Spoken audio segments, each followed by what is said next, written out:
Bonjour et bienvenue sur les clés de la réno. Vous vous lancez dans la rénovation? Alors vous êtes au bon endroit. Les clés de la réno, c'est le podcast qui vous accompagne tout au long de votre projet pour aménager et décorer la maison ou l'appartement qui vous correspond.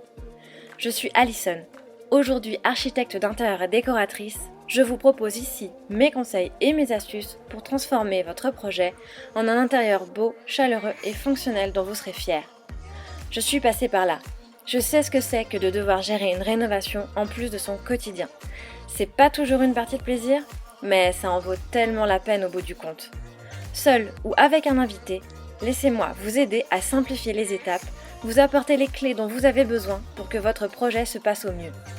Imaginez, vous saurez enfin par où commencer et comment faire les bons choix. Retrouvez-moi aussi sur Instagram, c'est tout simplement les clés de la réno podcast pour encore plus de partage et de retour d'expérience. Allez, on y va ?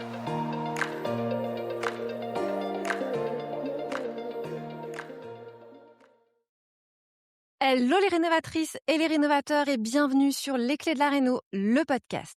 Je suis Alison, architecte d'intérieur spécialisée en rénovation. Et aujourd'hui, je voulais te proposer un épisode un peu différent.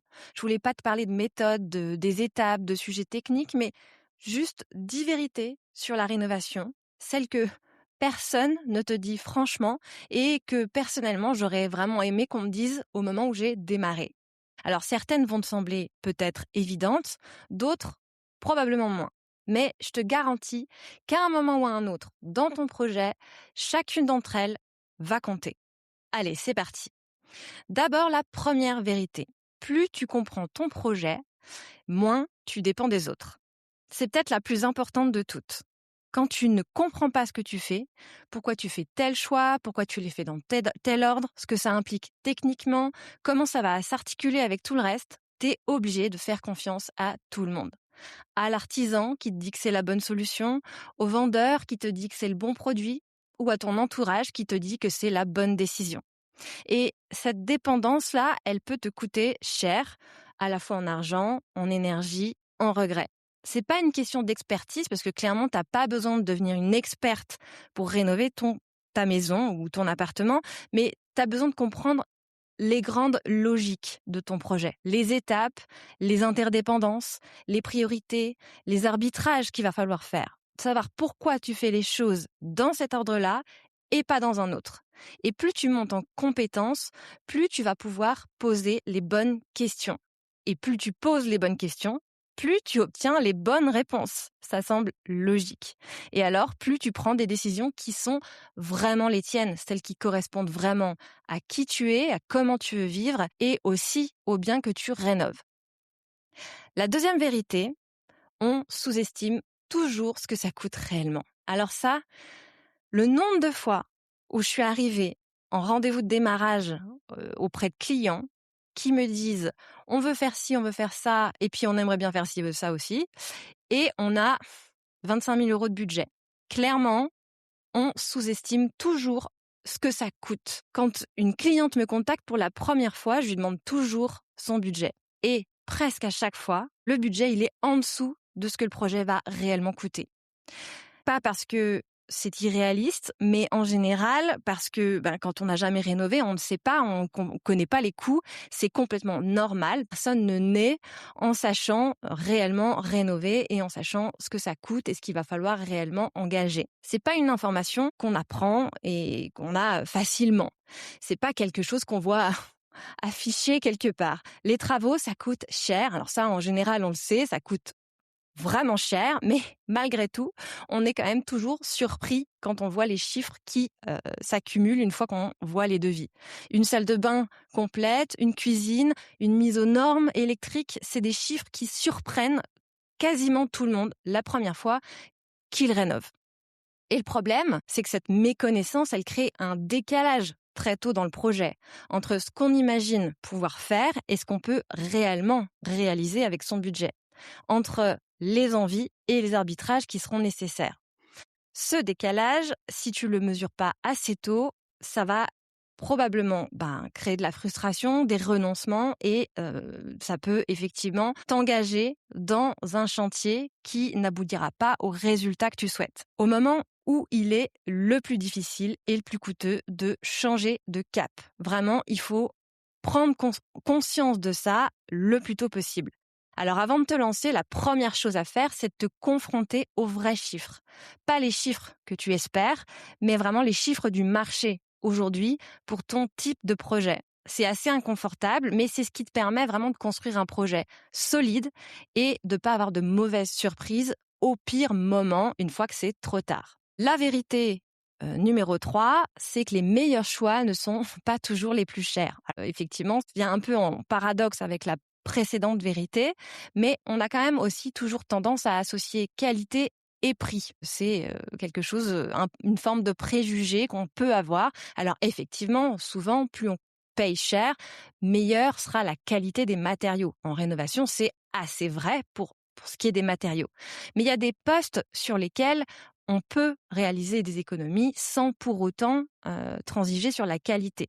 Il y a des postes sur lesquels on ne transige pas, mais c'est pas une règle universelle. Il y a plein d'alternatives, il y a plein de solutions pour faire des économies. J'ai vu des projets qui avaient des budgets très serrés, qui donnaient des résultats magnifiques parce que les arbitrages étaient justes, et j'ai vu d'autres projets avec des budgets confortables qui produisaient des maisons sans âme parce que l'argent avait été dépensé au mauvais endroit ou d'une mauvaise façon.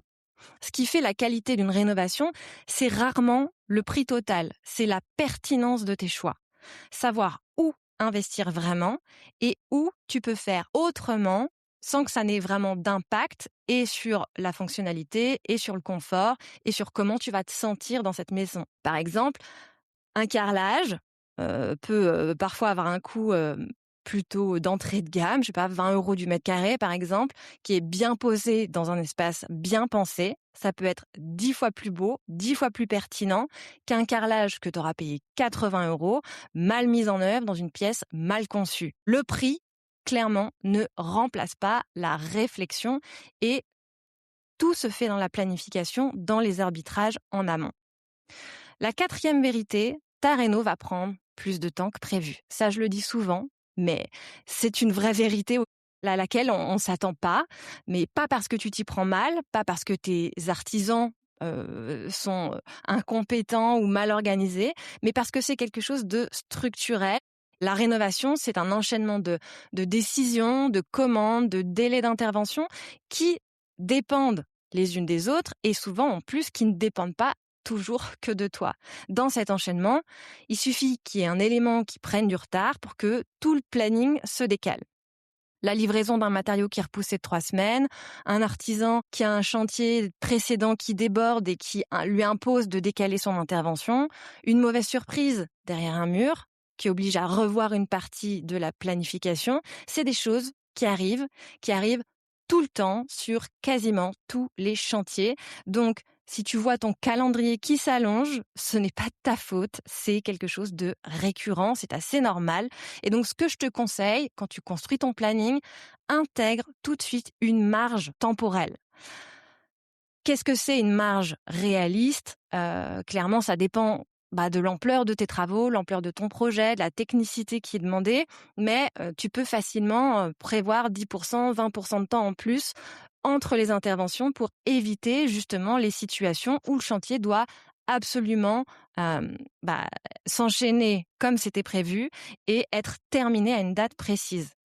Parce que cette contrainte-là, elle va te générer effectivement beaucoup de stress, des décisions précipitées, des décisions qui sont prises sous la pression du temps et souvent avec des coûts supplémentaires parce que, on le sait, quand t'as pas le temps, t'as de l'argent et inversement.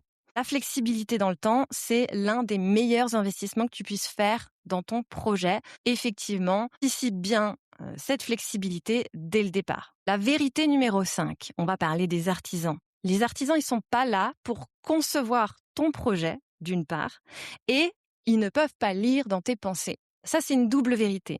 Je veux prendre le temps de bien l'expliquer parce qu'elle génère énormément de déception. D'abord, les artisans, ils sont pas là pour concevoir ton projet. Clairement, l'artisan, son métier, c'est d'exécuter. Poser, construire, installer.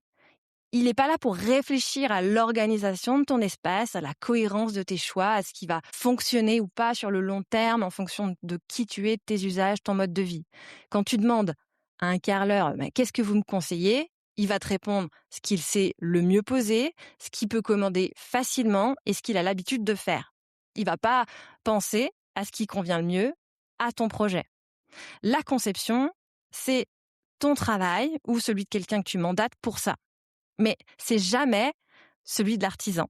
Si tu attends de lui qu'il te dise quoi faire, clairement, tu vas être déçu. Ou pire, tu vas te retrouver avec un résultat qui sera le sien, mais pas le tien. La deuxième partie, donc, c'est que un artisan, il n'est pas là pour lire dans tes pensées. Ce que tu n'exprimes pas clairement, tu as très peu de chances de l'obtenir.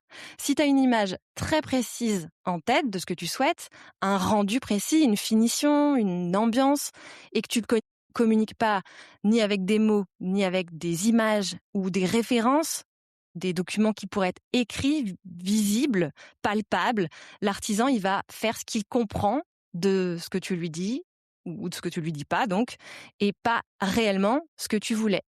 La communication avec les artisans, j'en ai déjà parlé, mais c'est une compétence à part entière.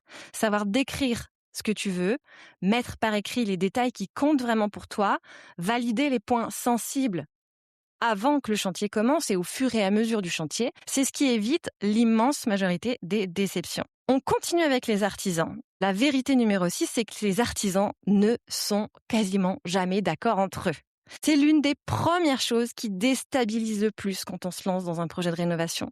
Tu vas voir quand tu consultes les artisans, même des artisans d'un même corps d'état, tu le sais, je le dis souvent ici, au moins 3 devis par corps d'état, donc tu demandes tes 3 devis et le plus souvent, tu vas obtenir 3 devis différents avec 3 approches différentes. Parfois, 3 solutions techniques différentes donc pour le même problème.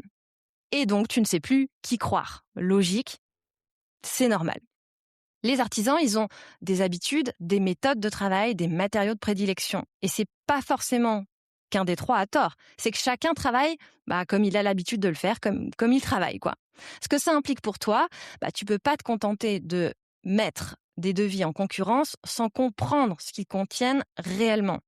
Un devis, il se compare ligne par ligne dans le détail, mais il peut pas se comparer ligne à ligne si les 2 artisans n'ont pas prévu de faire la même chose. Quand 2 artisans te donnent des avis contradictoires sur un point technique, la bonne question à se poser, c'est pas lequel a raison, c'est plutôt est-ce que je comprends suffisamment le sujet pour arbitrer? Est-ce que les artisans ont bien compris ma demande, mon brief? Et si la réponse est non à l'une de ces 2 questions, c'est le moment d'aller chercher un regard extérieur compétent pour t'aider à trancher. La vérité numéro 7. Pinterest ne te montre jamais les contraintes techniques. Que ce soit toutes les sources d'inspiration, Pinterest, Instagram ou les émissions de déco qu'on peut voir à la télé, tout ça, c'est de l'inspiration. Et l'inspiration, c'est précieux. Je suis la première à encourager toutes celles et ceux qui se lancent dans la rénovation à construire des planches d'ambiance, à collecter des images, à se nourrir de ce qu'elles voient. Mais ces images, elles ont quand même un défaut majeur, c'est qu'elles te montrent jamais ce qu'il y a derrière. Cette belle cuisine ouverte que tu vois avec un îlot central, elle était peut-être pas possible sans déplacer une poutre, un poteau ou modifier un réseau électrique, et ce qui a pu effectivement doubler le budget initialement prévu. Cette salle de bain en béton ciré, elle est peut-être dans une maison neuve avec des planchers parfaitement de niveau, des planchers, des dalles parfaitement de niveau, sans aucune contrainte d'humidité par exemple. L'image, elle te montre le résultat, elle te montre jamais les arbitrages qu'il a fallu faire pour y parvenir, les renoncements, les contraintes techniques qui ont façonné ce résultat. D'autant plus, petit aparté, que aujourd'hui, toutes les images que tu peux voir sur Pinterest notamment, quasiment 95% des images sont issues d'images réalisées par intelligence artificielle. Donc, clairement, les contraintes techniques, elles ne sont pas du tout prises en compte. Et c'est pour ça que l'inspiration, ça doit toujours être confronté à la réalité de ton espace. Ce qui est beau ailleurs ne sera pas forcément faisable, réalisable chez toi.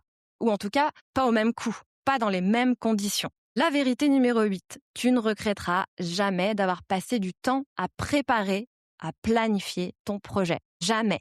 J'entends souvent des gens dire qu'ils ont l'impression de tourner en rond pendant la phase de préparation, que ça n'avance pas assez vite, qu'ils voudraient juste que les travaux commencent. Je comprends cette impatience, mais en fait, cette impatience peut te coûter très cher. Chaque heure que tu passes à préparer ton projet avant le démarrage du chantier, à clarifier ta vision, à valider tes plans, à faire en sorte qu'ils soient réalistes, à affiner ton budget, à sélectionner tes artisans avec soin, te fait économiser du temps, de l'argent et de l'énergie une fois que le chantier démarre. Parce que le chantier, c'est le moment le plus coûteux pour changer d'avis. C'est le moment où chaque décision prise dans l'urgence se paye au prix fort. Donc la préparation, c'est pas de la perte de temps, c'est vraiment en gagner pour éviter les regrets. Vérité numéro 9, une rénovation réussie n'est pas celle qui ressemble à Instagram ou à Pinterest d'ailleurs. C'est peut-être la vérité la plus difficile à entendre dans un monde où tout le monde partage ses avant et ses après. Une rénovation réussie, c'est une maison qui te ressemble et dont tu es fier. C'est pas une maison qui ressemble à une tendance. C'est pas une maison qui va impressionner les gens qui passent, les visiteurs. C'est pas une maison qui doit être belle sur ton post et sur ton feed Instagram. C'est une maison dans laquelle tu te sens bien, toi, tous les jours, parce que tu la vis au quotidien. Elle doit t'inspirer, elle doit te nourrir, elle doit te sécuriser. Et parfois, ces deux choses peuvent coïncider, tant mieux. Ta maison est à la fois belle sur les photos et vraiment faite pour toi. Donc ça, c'est bingo, j'ai envie de dire. Mais parfois, ça coïncide pas. Je t'invite toujours, dans ce cas, à choisir la deuxième option. Celle dans laquelle tu te sens bien, pas celle qui rend bien sur les photos. Parce que les tendances, elles passent. Parce que les photos ne vivent pas dans ta maison. Alors que toi, oui. Parce que dans 10 ans, ce qui va compter, c'est que tu t'y sentes encore bien. Pas si elle était Instagrammable en 2026, tu vois. La vraie question à te poser à chaque choix, est-ce que c'est bien pour moi que je fais ce choix ou est-ce que c'est pour le regard des autres? Et ça, je peux te le dire, en toute connaissance de cause, c'est une question que je m'applique à moi-même parce que on est quand même dans un monde où les tendances et le regard des autres a, malgré tout, un impact fort sur nous et nos décisions. Et c'est pas toujours facile de prendre le recul pour effectivement se recentrer sur qui on est et ce qu'on ressent. Vérité numéro 10, et ce sera la dernière, une réno réussie ne s'improvise pas. Alors je t'ai dit à quel point le temps de préparation est important, mais ça s'apprend pas non plus en regardant que des tutos YouTube. On a la chance de vivre à une époque où l'information, elle est partout. Elle est là, déjà. Rien que dans ce que je peux te dire avec le podcast, tous les épisodes disponibles. Mais aussi sur YouTube avec les tutos, les blogs, les informations sur Google, peu importe. Mais on a accès à énormément de ressources, ce qu'on n'avait pas avant, ce que j'avais pas moi-même quand je me suis lancée dans la rénovation pour la première fois en 2012. Mais l'information seule ne suffit pas. Parce que finalement, il faut aussi savoir faire le tri et il faut savoir ce qui te correspond à toi et ce qui correspond à ton bien. Je te l'ai déjà dit. L'information sans méthode, finalement, ça t'amène de la confusion. Tu regardes 10 vidéos sur les sols, tu te retrouves avec 10 avis différents et aucune décision qui peut être réellement prise. Tu lis 15 articles sur tel sujet, tu sais toujours pas comment réaliser ce que tu veux faire. Ce qu'il faut, c'est pas plus de contenu, mais c'est vraiment réussir à créer ton cadre, ta méthodologie de travail, avec des outils concrets pour avancer étape par étape. Parce qu'effectivement, la rénovation, c'est de la gestion de projet, avant tout. C'est un projet complexe, c'est un projet technique, c'est un projet qui t'engage financièrement, clairement, on peut le dire, ça coûte très cher, on l'a dit aussi dans cet épisode, mais c'est un projet qui t'engage et financièrement et émotionnellement, puisque tu es là pour créer une maison qui te ressemble. Et donc, comment avancer, comment se créer son propre tri, et avancer avec méthodologie, avec des outils de prise de décision. Et des gens à qui poser tes vraies questions, pas les questions génériques, pas les questions que tu peux poser à ChatGPT, mais pour obtenir effectivement des réponses spécifiques à ton projet, à ta maison, à ta situation. L'idée, c'est vraiment d'obtenir des avis plus contextualisé, j'ai envie de dire. Du coup, la bonne transition, parce que c'était aussi pour te parler du club, c'est exactement pour ça que j'ai créé le club des clés de la réno. Le club, c'est pas une formation, c'est pas un endroit où tu te fait affubler d'informations complémentaires. Le club, c'est avant tout un endroit vivant, concret, qui est fait pour avancer. C'est l'endroit où tu trouves des outils pour structurer ton projet étape par étape, et c'est l'endroit où tu peux poser toutes tes questions vraies, tes questions réelles, celles qui correspondent à ton projet, avec des sessions de questions-réponses, avec des lives avec des experts, des spécialistes de la rénovation, des professionnels du bâtiment, des juristes. Voilà, l'idée, c'est vraiment que tu obtiennes des réponses contextualisées.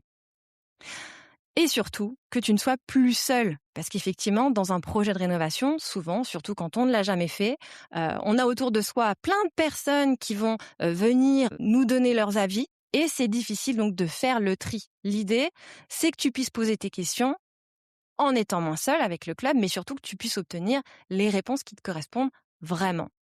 Tout ce qu'on a évoqué aujourd'hui, comprendre ton projet, connaître les vrais coûts, savoir comment travailler avec les artisans, préparer plutôt qu'improviser, construire une maison qui te ressemble vraiment, c'est exactement ce que le club t'aide à réaliser. Si tu veux plus d'infos sur le club, je te mets le lien dans l'épisode, bien évidemment. Voilà, on est arrivé à la fin de cet épisode. J'espère qu'il a pu t'aider à avoir quelques prises de conscience comme ça et sur les choses à anticiper et à planifier dans ton projet. Je te dis à la semaine prochaine pour un nouvel épisode et à très vite sur ton chantier. Si vous avez écouté jusqu'ici, c'est probablement que l'épisode vous a plu. Alors n'hésitez pas à en parler autour de vous, amis, famille, tous ceux qui rénovent sont les bienvenus. Vous pouvez aussi évidemment laisser un commentaire sur Apple Podcast ou une note 5 étoiles sur Spotify. Et si vous souhaitez être informé des prochains épisodes, n'hésitez pas à vous inscrire à la newsletter ou à me suivre sur Instagram. Le podcast, c'est fini pour aujourd'hui, mais je vous dis à très vite pour un nouvel épisode.